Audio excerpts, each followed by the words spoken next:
Pancreatic cancer is a terrible disease. Today, around the globe, around 1,200 people are going to be diagnosed with this disease, and 600 of them are not going to see Christmas this year. At this conference next year, 2/3 of them will have already died. So, the most common form of pancreatic cancer is one of the functions of the pancreas is to secrete enzymes into the bloodstream and digestive system. And when you get cancer around the endothelial cells of those secretion glands, that's an adenocarcinoma. That's both the deadliest type and the most common. It's about 95% of all cancers. I'm not a cancer scientist. I'm a semiconductor sensor guy. But what I am is curious. And I was very curious about what is it about pancreatic cancer that makes it so difficult for doctors and patients to fight it.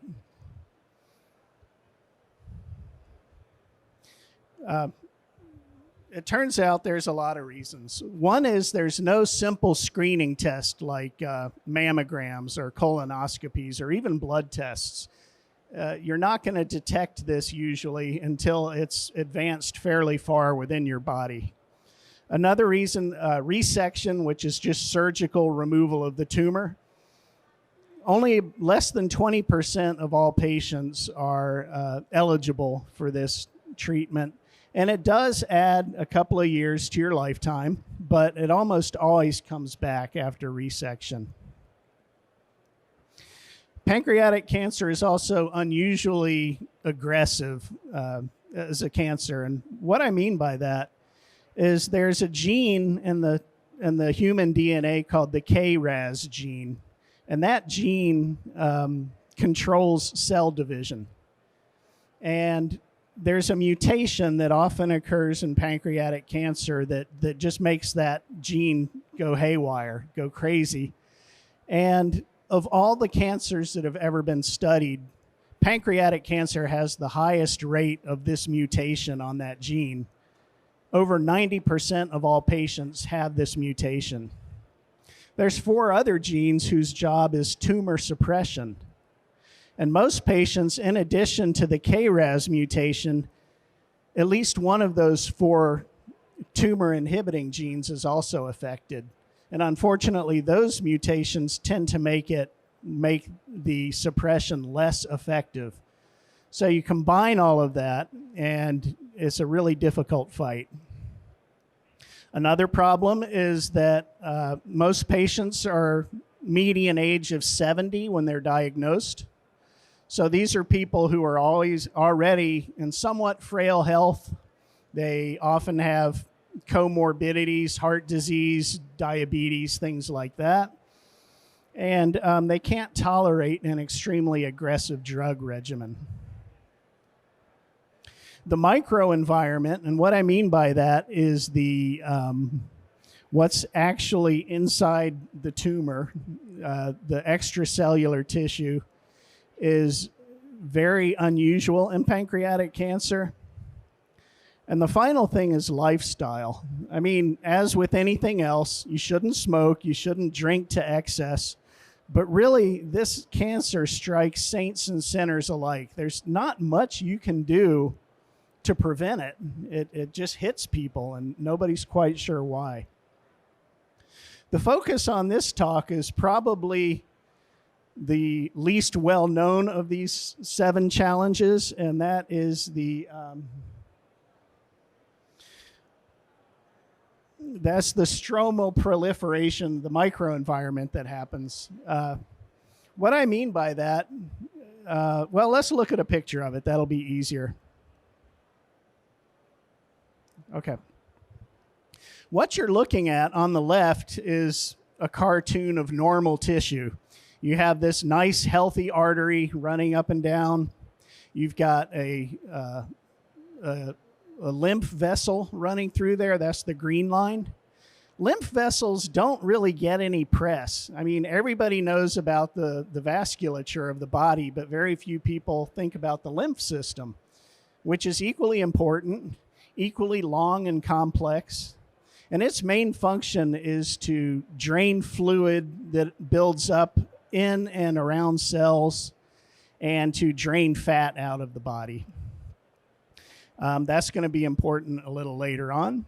What you also have in here, you have these sort of structural elements, these fibrous materials that, you know, hold everything in shape. And there's also something called hyaluronan, which is a gelatin that forms. I mean, most people are familiar with it because it's what fills your kneecap area. And it's a shear thinning gel that generally throughout the body provides protection against mechanical friction. Now, look at the tumor tissue on the right. One thing that jumps out at you, it's full of tumor cells. That's not a surprise. But these tumor cells promote the formation of additional structural elements, this gelatin, the fibers, things like that.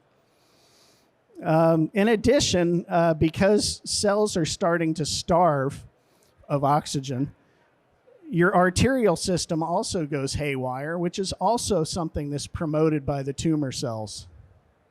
And this is something called angiogenesis. The problem is you've got these arteries trying to force their way into dense tissue, and they're doing it very rapidly because they're in an emergency state. So the arteries don't form very well. They're lumpy. They have these weird side branches. They have these blind alleys that lead nowhere, and they leak. So it's just like any other manufacturing process. When you try to rush and cut corners, you end up with poor results. And then the final point here is our good friend, the lymph vessel. It's shown here sort of pushed off to the side. What really happens is the pressure building up in there collapses them, and it becomes a vicious cycle. The more pressure in the cell, the less the cell's ability to drain fluid out and reduce the pressure. So what does this lead to? All of the things here rise in response to tumor cells. The amount of interstitial fluid goes up because it can't be drained out. Angiogenesis I talked about. The number of these structural elements, these fibers and tissues, that starts to climb. And as a result of all of this, the pressure inside the tumor starts to get really high. Meanwhile, your lymph vessels are collapsing, which is sort of your emergency route out of this mess. Perfusion, which is the ability to deliver oxygen-rich blood cells to tissues, also goes down because although you're forcing these arteries in there, these arteries are not very well formed. Completely unrelated to the oxygen delivered by the bloodstream, there's also just free oxygen in the state of gas, basically, in all your tissues. That goes down as well, and the reason that's important is because some chemotherapy, and especially radiotherapy, are dependent on that oxygen being there in order to be effective. So, nice cartoon, nice theory, but does this work in real life? You see, if you study anything in pharma, you see a lot of these types of graphs which show survival versus time, basically. And the objective here of any pharma or any physician is to move this graph up and to the right. And what we're looking at is a post-mortem study here. And what this researcher did was wait till, survival was 0, took all of these patients and measured the amount of gel and the amount of one of the major fibers inside these tumors.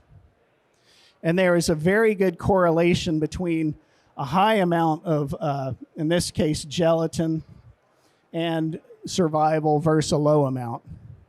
So if you have more gelatin in your system, your survivability goes down. And it was even more pronounced in the case of this fibrous collagen. So this was all other factors being held as constant as possible. So it does show that there's a reason you would want to reduce the amount of this excess junk surrounding your healthy tissue. So it's not a new idea that you want to get rid of that. The pressure inside a tumor was first measured 70 years ago. And the idea that that pressure might be controllable with pharmaceuticals was introduced in the 70s. 20 years later, they got the first clinical trial studies out. And this is ongoing activity. Now I'm gonna, that's a lot to absorb, so let's just hang on a second. So what I'm going through is that cancerous cells promote excess junk growing inside the tumor. Most of the tumor is made of already dead tissue because it couldn't get any oxygen through the bloodstream. Pressure's going up, the ability to drain pressure is going down, and consequently, the pharma industry is looking for ways to reduce pressure so that the drugs they want to get into the tumor can actually get there. Because the important point about pressure in a tumor is if it's too high, how are you going to get chemotherapy to that point? It has to go up a pressure gradient. Okay, now I'm going to sort of shift gears a little. Let's just talk about the state of treatment today. So way back in the early 90s, there really was no treatment. Median survival, meaning 50% of the people were still alive at that point after diagnosis, was only 4 months. After 1 year, 98% of people had died. The first really effective drug to come out is called gemcitabine. It interferes with cell division. And that gave a significant step forward. You know, median survival was still not even 6 months, but 18% of people at least made it to Christmas, right? The next big breakthrough was about 15 years ago, a drug cocktail called fulvorinox. I'm not going to dwell on that because that drug cocktail is so harsh to biological functioning that only a very small percentage of patients can even tolerate it. And they're the healthiest patients, so that may play a role in why they survive longer as well. But what most patients are on today is actually a combination of 2 different drugs that interfere with cell division. They do so by different mechanisms, and that's the gemcitabine, remember that name, and paclitaxel. And on that regimen, we've now gotten median survival up to, you know, between now and Christmas, and 35% of the people are still alive after 1 year. So remember those numbers, 8.5 months, 35%. That's what we're trying to improve on today. And as I mentioned, there's 2 routes to get there. One is to reduce the pressure through pharmaceuticals. The other is just to try to overcome the pressure mechanically. The pharma world, as I mentioned, started tackling this problem in the 70s. A lot of money, a lot of time, a lot of brain power has been thrown at this problem. I'm not going to walk through this entire slide for a couple of reasons. There's a lot of information and it's mostly depressing, so I'm going to skip a lot of it. What I want you to get out of this, though, is they haven't limited themselves to like one target, like the gelatin or the collagen. They've gone after a lot of different things surrounding the angiogenesis, the structural tissue, the tumor itself, blah, blah, blah. Anything that causes pressure to go up, they've tried to combat it with drugs. The other column on the right, you just see over and over again, no overall survival benefit, no overall survival benefit. Trial stopped, no overall survival benefit. The human toll, not only on patients, but on researchers in this has been enormous. Just to take one example, there's a company very close to here that did a huge study on the gelatin, the hyaluronan. They had great phase 1 results. They had great phase 2 results. They bet the company on phase 3, and it completely failed. The day after the trial results were announced, they laid off 60% of their workforce. They pivoted. They don't do oncology anymore. If you're a researcher working in this field, these things weigh on you. People want to succeed. They want to help patients. So part of the problem now is just getting people to be willing to work on the problem, because it's just been so frustrating. Now, I do want to point out there's new research. The latest thing is to forget about going after one of these particular mechanisms and instead just use anti-inflammatories and see what that does for you. That's just starting. It looks good so far. A lot of things looked good at the beginning, but let's keep our eye on that. One more point I want to make here is that I'm talking about pancreatic cancer now. This approach of using pharma to reduce pressure in tumors has worked quite well in breast cancer, liver cancer, some others. The brain and the pancreas have been difficult nuts to crack. Okay. In all this work, even though it didn't give us the outcome we wanted, we did learn a lot. And one of the things we learned is that there's almost always an improvement in quality of life initially. You start out with, patients always get sicker, but at first under these regimens, they got sicker slower. And so that was encouraging, but then it seems like all of a sudden the cancer just metastasizes like crazy and kills the patient. It's almost, you can think of it as if you've got a genie in the bottle, a nasty little genie. When you soften the walls of the bottle, suddenly this genie gets out, you know, if you want to think of it very simplistically. Okay, so that's sort of a summary of the pharma approach to this problem. If that's not going to work, what about just acknowledging the pressure is there and just trying to overcome it? And that's the mechanical approach. So what we're looking at here, this is an illustration of liver cancer. There's actually a fairly widespread practice now of embolizing tumors. And what that means is you go in with a catheter right up to the artery feeding the catheter, and you fill it up with little plastic beads or gelatin blocks or something, completely clog the artery that's feeding that tumor. And instead of the tumor being made of 70% dead tissue, the objective is to make it 100% full of dead tissue. And for added kick, if you're using plastic beads, you can actually put chemotherapy time-release drugs on the beads themselves. So after you plugged it up, it's, you know, releasing this drug. Or you can put radioactive particles in those beads and actually do radiation therapy from within.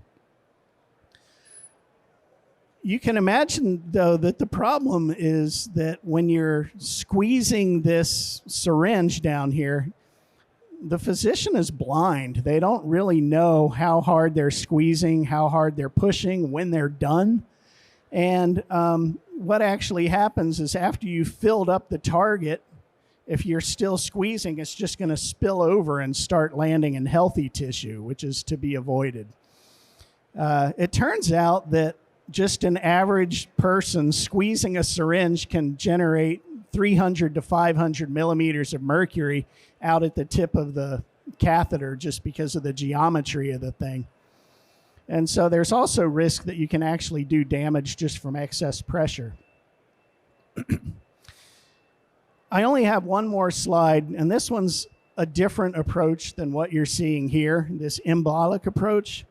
And what they did is they went back to standard chemotherapy drug, that gemcitabine that I mentioned before.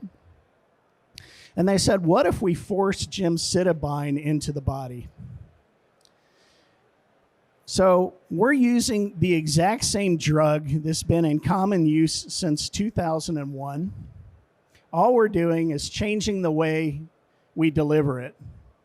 And what they found in their first trial, they did their first publication in 2017, is that median survival was 28 months.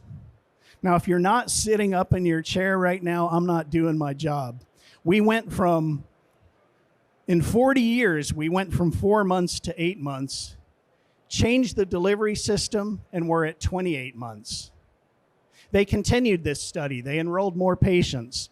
Last year, they published an update, and now median survival is 32 months. So 2.5 years average instead of 8.5 months, with no change in the chemistry. In fact, the only change is they reduced the amount of drug they administered by 2/3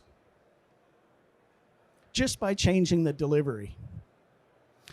And so what I would like to humbly submit is that that's a really promising approach, and we would like to be part of that by increasing the safety, by allowing users to measure pressure out at the tip of their injection site.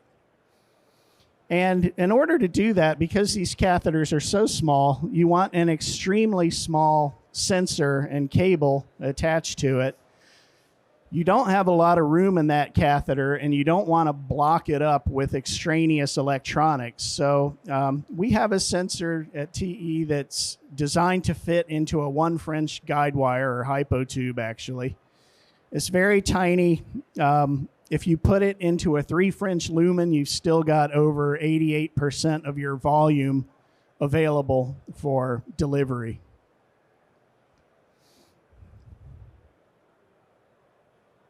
So to conclude, I showed that one of the biggest problems in dealing with cancer is the excess pressure inside the tumor, which is a cascade effect initiated by the tumor cells themselves. Attempts to deal with this problem pharmaceutically have, by and large, been failures. In fact, they've all been failures to this point. But the chemotherapy drugs themselves can be quite effective if they're delivered the right way, if you can get them past that pressure gradient into the tumor. And with that, I thank you for your attention.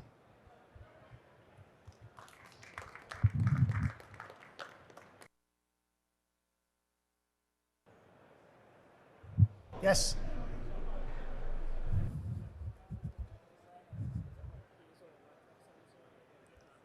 The question was, is this a piezoelectric sensor? It's actually piezo-resistive, meaning that its resistivity changes with pressure. So when you, yeah, that's the method of measurement.